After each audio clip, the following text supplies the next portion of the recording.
Hello friends, क्या biopsy करना हर बार ज़रूरी है क्या? आइए जानते हैं। मेरा नाम डॉक्टर प्रवीण कुमार है। मैं कैंसर सर्जन हूँ। डाइजेस्टिव सिस्टम कैंसर्स मेरा स्पेशलिटी है। मेरे स्पेशलिटी में मैंने 5000 से भी ज़्यादा सर्जरीज की हुई है।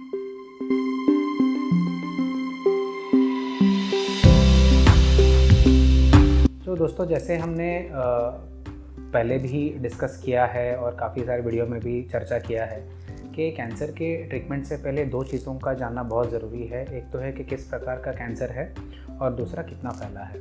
ठीक है। जब कितना फैला है या इसके बारे में हम बात करते हैं तो ये बात आती है इमेजिंग मोडालिटीज़ की, जैसे सीटी स्कैन है, पेट स्कैन है, एमआरआई है, एक्सेट्रा।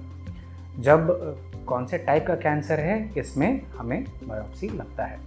बट क्या ये बायोप्सी हर बार ज़रूरी है क्या? दोस्तों, ये आपको जानना ज़रूरी है कि बायोप्सी हर एक ऑर्गन के कैंसर के लिए ज़रूरी नहीं है। तो वो कौन कौन से ऑर्गन है जहाँ पे बायोप्सी का ज़रूरत नहीं लगता है?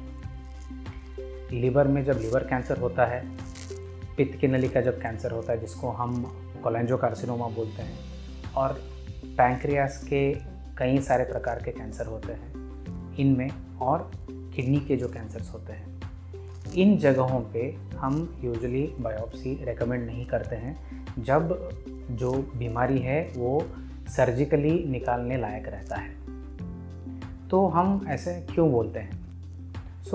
जैसे दोस्तों हमने बताया कि बायोप्सी में हम किस टाइप का कैंसर है हम जानने की कोशिश करते हैं।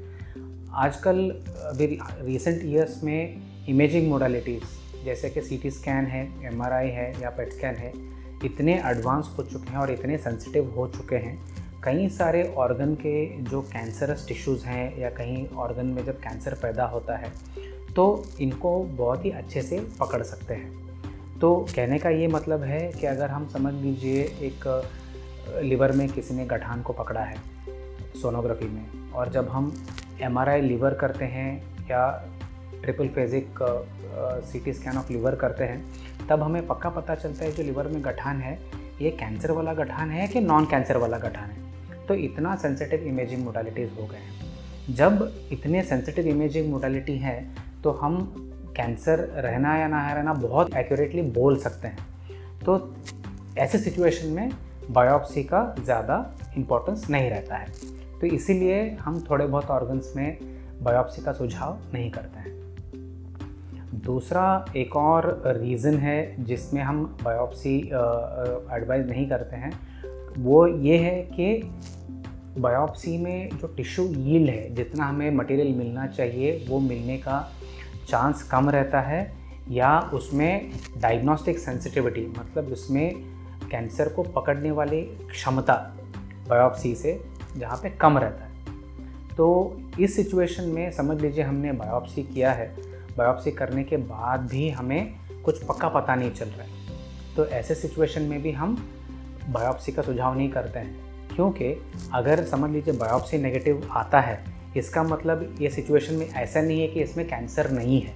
तो इसमें बायोप्सी से क्या होगा, एक दुविधा पैदा होगी, क्लैरिटी नहीं मिलेगा। समझ लीजिए कि एक पैंक्रियास का ट्यूमर है जो सीटी स्कैन में और एमआरआई में पक्का पता चल रहा है कि अच्छे से बताया गया है कि ये कैंसर है और ये ऑपरेशन के लायक है।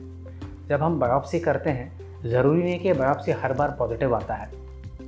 तो इसमें क्या होगा, एक दुविधा क्रिएट हो जाएगा कि स्कैन में पॉजिटिव दिखा रहा है और बायोप्सी में नेगेटिव आ रहा है, तो इसका क्या करें? तो इससे पेशेंट का दुविधा होगा और ट्रीटमेंट में शायद डिले भी हो सकता है इस चीज़ों से। तो ऐसे सिचुएशन में हम बायोप्सी नहीं बोलते। और तीसरा एक और इम्पॉर्टेंट चीज़ है क्यों हम बायोप्सी नहीं बोलते हैं कि द कॉम्प्लिकेशंस कितने हैं। थोड़े बहुत ऑर्गन्स है जहाँ पे हम जो ऑर्गन पेचीदा जगह पे है, कॉम्प्लेक्स एरिया में है, और बायोप्सी करना मुश्किल भी होता है, ब्लीडिंग का रिस्क रहता है। थोड़े बहुत कैंसर्स में ऐसे भी हो सकता है कि कैंसर सेल्स का स्पिल का रिस्क भी ज़्यादा है। तो ये पॉइंट्स को कंसिडर करके भी हम कई बार बायोप्सी का सुझाव नहीं देते हैं।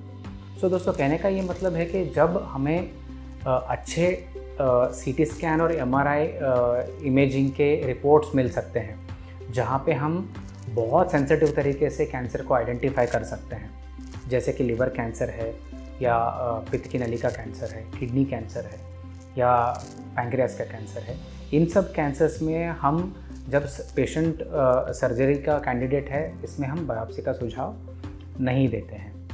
तो ये था एक छोटा डिस्कशन कौन से एब्डोमेन के ऑर्गन्स में हम बायोप्सी का सुझाव नहीं करते हैं। इसके प्रति आपको और भी डाउट रहेगा तो आप हमें डेफिनेटली कमेंट्स में लिख के बताइए, हम इन सवालों का जवाब देने की कोशिश करेंगे। Thank you.